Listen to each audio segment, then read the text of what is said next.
Hey everyone, James and Justin here with another episode. Welcome, friends. So, what do we got on the docket tonight? Konstantin Kisin. Konstantin Kisin, yeah, this comedian who's been going all around social media. I guess he was talking to some upscale class university or something in Oxford in Britain. And it says he's a comedian. I find him witty. But it's an interesting conversation that he was talking about. It's about environment stuff, right? So we're talking about climate change. Yeah, climate change and wokeness. Yeah. So we'll play how it. those two converge. We'll share with you our opinions on it, and we'll get through this thing. All right. Now, I want to talk to those of you who are woke and who are open to rational argument. A small minority, I accept. Because one of the tenets of wokeness is, of course, that your feelings matter more than the truth. But I believe in you. I believe there are those of you here who are woke, who are open to rational argument, so let me make one. We are told that your generation cares more than any other about one issue in particular, and that issue is climate change. We're told that many of you suffer from climate anxiety. You wish to save the planet. And for tonight, and tonight only, I will join you. I will join you in worshipping at the feet of Saint Greta of climate change. Is that true? That, generation, I guess he's pointing at Generation Z because he's talking to, I think, university students here. Okay. Is it true that they care about climate change more than everyone else? And if they do we need to see that as a bad thing? Because I think that, I think you just call them Gen Z, not Generation Z. Whatever, Generation Z, Z. Do they care more than everybody else? Yeah, they probably care more than everybody else, but, are they caring in a way that makes the most sense? Maybe. Are they caring because that's the true plight of their heart? If most of them care more than the other generations, I'm guessing is what you're talking about? Yeah. Are they caring because it's the thing to do, or are they caring because they care about future generations? Are they thinking about future generations? I mean, why the hell else would you care about climate change? The world's probably not gonna end in your lifetime, but do you care about it because you really want That's a good point. See if they're breeders, a babies to live in a world full of that? I'm coming off as hostile, but rest assured, I'm hostile against everybody. It's not. I don't pick one group to be more hostile than everybody's stupid to me. But that's my take. What do you think? I think I think it got raised during the Al Gore period during the 90s, with that inconvenient truth stuff. And then it's kind of caught wind and blown up since then. I don't know if they started this, but they're definitely carrying the flag for it. Right. And I think if you're on the side of, having a hard time with people who are all constantly talking about climate change, I think what you said is good to try and understand, do they legitimately care? Is there something there that they actually care about that is more about, preserving the future for their children?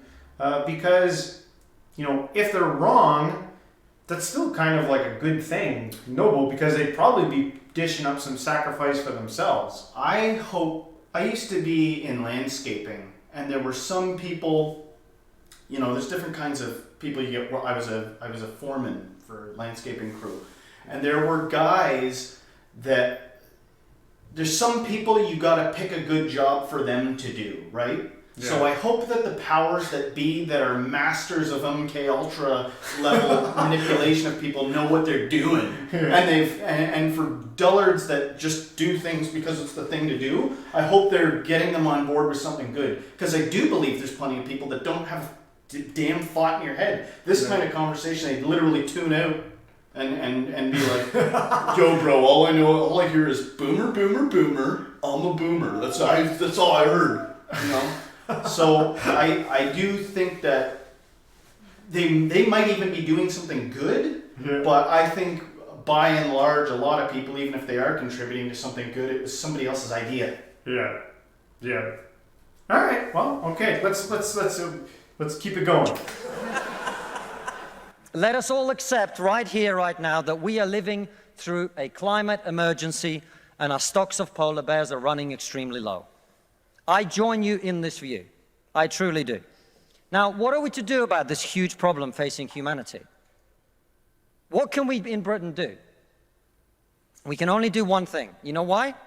This country is responsible for 2% of global carbon emissions, which means that if Britain was to sink into the sea right now, it would make absolutely no difference to the issue of climate change. You know why?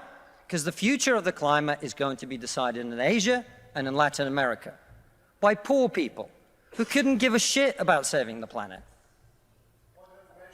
No, thank you. No, thank you. What'd that guy say? I don't know. I just wanted to It's going to be decided by poor people in Asia and Latin America who don't care about saving the planet. You know why? Because they're poor. Because they're poor. We talk about survival needs a lot on here, and that's a big factor, man. People who live in poorer countries and stuff like that. How can they care about climate change if they're poor? They're just worried about survival, man. Well, because some people would simply respond like, well, you might be poor, but at least you're alive. If we continue on the course that we're on, you're going to be poor and dead. Or poorer. But that could just be the fact that we're only comfortable enough to be even able to say something like that. But I see what he's saying, you know what I mean? It's like, imagine going to a friggin' ghetto and being like, hey, you guys should be nice to each other. They'd be like, knife, stab, knife, you know, like, so, That's I see what he's saying. Yeah. I come from Russia, which is not a poor country, it's a middle-income country. 20% of households in Russia do not have an indoor toilet. What they have is an outdoor toilet. And I don't mean one of those nice portaloos that we get here. I don't even mean a Glastonbury portaloo. I mean a wooden shack with a hole in the ground that holds a collected fermented memory of the last 10,000 visits. How many of you are going to go home tonight and say, let's rip out our bathroom and erect a Siberian shithouse in the back garden? And if you're not, why should they? 120 million people in China do not have enough food. I don't mean that they don't get dessert. I mean they suffer from malnutrition. That means that their immune system is breaking down because they don't have enough food. You're not going to get them to stay poor. Imagine you're Xi Jinping, the leader of China. When you were 10 years old, there was a revolution, a cultural revolution in your country, and people came and they put your father in prison. Your mother had to denounce him. Your sister killed herself. And you, no longer enjoying the protection of your formerly powerful father, were sent to a village where you lived in a cave house. And here you are, decades later. You have clawed your way up the bloody and greasy pole of Chinese politics to be the undisputed supreme leader of the very Communist Party that destroyed your family. And you know that the main thing you have to do to survive and to stay in power is to deliver the one thing that the people of China want: prosperity, economic growth. Where do you think climate change ranks? I think if you get anything here from this too is being able to understand other cultures and stuff like that, because I think he's making a great point that a lot of people just don't think about, you know, other places. They see climate change through the area that they live in and the people that are talking to them and what they're being told. But I love how he's kind of helping people from, you know, his culture try to see the other side of another culture, how important that is, right? In many aspects of life. But I think also here with climate change, trying to put ourselves in their shoes. Yeah, did we mention this guy's a comedian? He's a comedian. Yeah, like I said, and like he's not making me war. He's a little witty, but yeah, you know. Well, and I don't know much about him. I'd have to go check him out and watch more. I more picked this because this was a super trending and a lot of people have been talking about it. Yeah. And I want to see what you guys had, you know, what you guys thought about this. No, I agree. I think that that's pretty rare, that somebody can, in an eloquent fashion, like show the side of the people that you would rather just blindly demonize, Yeah. than you can actually present some ideas that might make you think otherwise. Yeah. Now, I think a lot of people are pretty stubborn where you could even show them that and they'd be like, I don't care, right is right. You know what I mean? Like there's plenty of people that would say that in the face of like, okay, holy shit, you know, get this guy a lawnmower. This guy's the lawnmower on the landscape crew. Just lawnmower. You know what I mean? You can't do things. All right. On Xi Jinping's list of priorities. A third of all children who live in extreme poverty in the world live in India. That means they are starving and dying of preventable disease. Now, about 15 months ago, my wife got pregnant. Not me, because we're old school.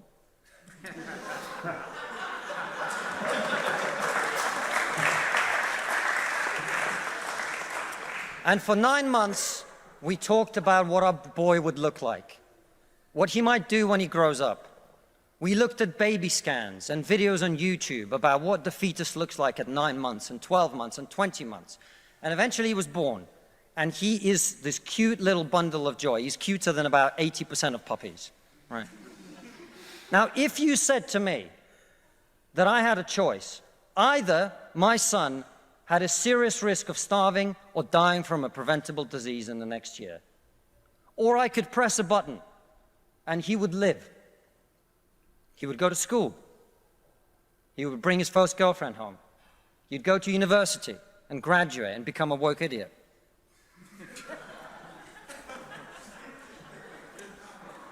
And then he'd get a job and get married and have children and become a man. But all I have to do is press this button. And for every day of my son's life, a giant plume of CO2 is going to get released into the atmosphere. Now, you're all very young, and most of you are not parents. Let me tell you something. There is not a parent in the world who would not smash that button so hard their hand bled. What do you think about that?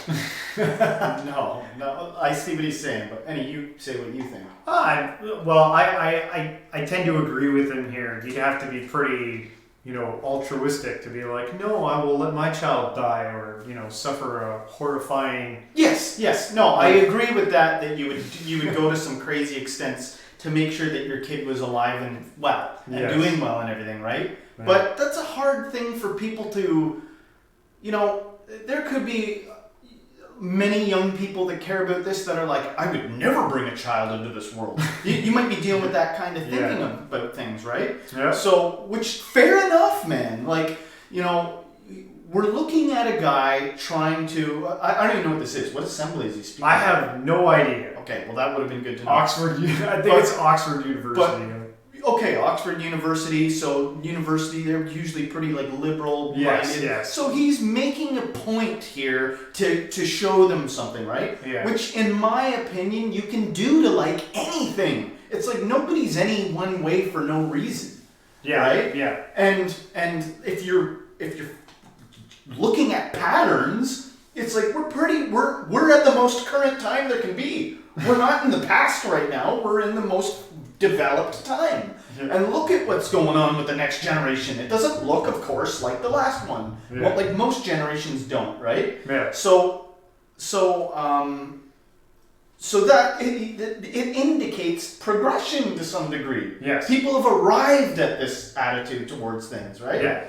And he's jokingly said he's old school, but he's coming from an old schooler place, right? Yeah. Which is where, you hope that people have the ability to recognize something wise. And I guess the bottom line is what I'm saying is I think you got to take from all different places sometimes. You got to take from, this guy might have a good point, right? Yeah. But if you didn't, you can't clap at this guy and then forget everything you were thinking before. It's like there might still be other points to weigh in. It's kind of a nuanced situation. And maybe, if anything, he might just be kind of bringing like a balancing act to to taking things too quickly to an extreme on the other side, right? I don't know. Maybe not. I'm just saying, literally, even if something's true, cut, and end of story, it's true, you can still like look at it from a different angle and reanalyze it. Yeah. You're never getting out of that. Just live long enough and you'll be like, holy shit, everything gets disproved and changed over enough time. Yeah. You're gonna be stubborn as hell to the where you got like a growth and you're all fucked up because you like won't not let go of that idea. Like, it's true no matter what. Like, dude, let go. Like, if it's like that thing about the tree, right? The parable about the tree. Oh, good. It's like it's the tree that bends when the winter comes and it gets covered in snow that makes it. It comes back in spring, but the solid oak tree, the snow goes on it and fucking explodes and snaps because it has no wiggle room for seeing a different point. All right, let's let him finish off here.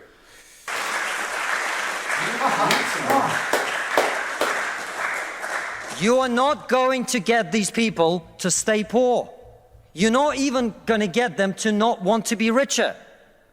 And so, I put it to you, ladies and gentlemen, there is only one thing we can do in this country to stop climate change. And that is to make scientific and technological breakthroughs that will create the clean energy that is not only clean, but also cheap. No, thank you. And the only, I want everyone to get home on time today, which is not going to happen. And the only thing that wokeness has to offer in exchange is to brainwash bright young minds like you to believe that you are victims, to believe that you have no agency, to believe that what you must do to improve the world is to complain, is to protest, is to throw soup on paintings. And we on this side of the house are not on this side of the house because we do not wish to improve the world. We sit on this side of the house because we know that the way to improve the world is to work, is to create, it is to build. And the problem with woke culture is that it's trained too many young minds like yours to forget about that. Thank you very much. All right, I got a couple things to say about the end there. I loved the point about what he said about technological advancement, looking that way rather than trying to cut everyone off, especially poor people, from the resources that they need to actually survive. I think he's actually making a wise point in this situation. And he's also talking to a university, I think, trying to inspire these young people to, don't let yourself just, fall and decay as a victim, but to find your creative juices, find new innovative ways to make the world environmentally more friendly. Right, to me it seems like a good thing that at the head of competition when developing things, the thing that tips the scale is that it's also green. To me, that's a good thing, because sometimes there's emerging technologies that are pretty toe-to-toe, right? Yeah. But then if you can be but mine's green. If there's going to be something that tips the scale for stockholders, why wouldn't that be the one? Yeah. Or that's good that that's the one. Yeah. Yeah, and so I kind of like what he said there too. Yeah, and one other point I just wanted to hit on. I think he said this was the one thing we could do, and I don't necessarily think it's the one thing. I think countries, from fear of losing their power or their place in the world, they purposely, it's part of their agenda to kind of make sure that other countries are weaker than they are so that they can be the more prosperous nation. Right. And when he was pointing out countries like China and India and stuff like that, I think there's a big benefit, especially environmentally, for us to work together. Where I don't know how we do it. I don't know how we're going to do this, but to stop looking at each other as enemies, but to kind of come together and say for us to recognize at least that for you to succeed economically or to be able to feed yourselves and take care of yourselves and have prosperity, that's good for everyone.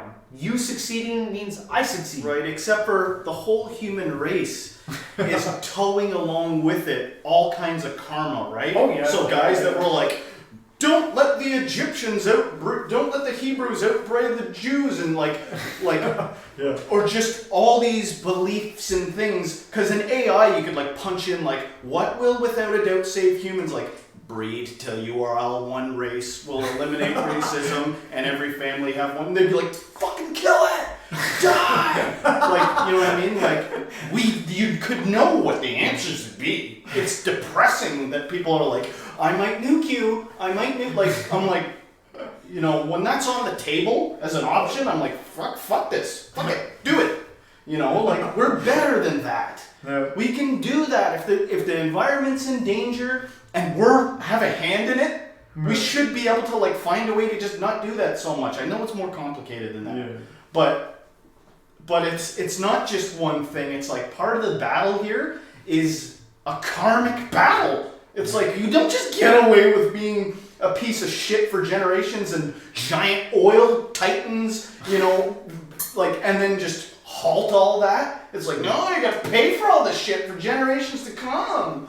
You know, that's my opinion with it. You know, if that made any sense. I don't know. I think you're making some good things don't change so fast, right? So Yeah. you do got to go do talks in front of Harvard. You do got to kind of little piece by piece. Yeah.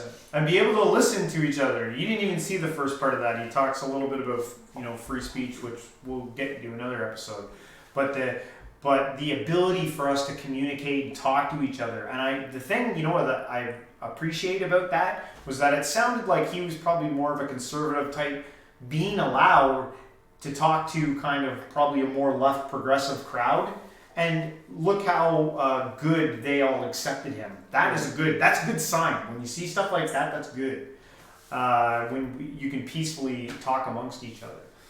But Yeah. we want to know what you guys think. Please leave down in the comments. Tell us what you think about this. We want to know. We're all trying to learn together as a community from each other. What are ways for us to help, you know, be good to our environment and good to each other? And if there's something in there that you disagreed with, you know, write it down in the comments. We want to hear from you. I said a lot of things. There's somebody out there got to disagree with something I said. But anyway, we'll wrap this one up, folks. Everyone, thanks if you liked the episode. Don't forget to hit the like, subscribe, share with a friend, and everybody, until next time, Stay spiritual, because that's the most important thing.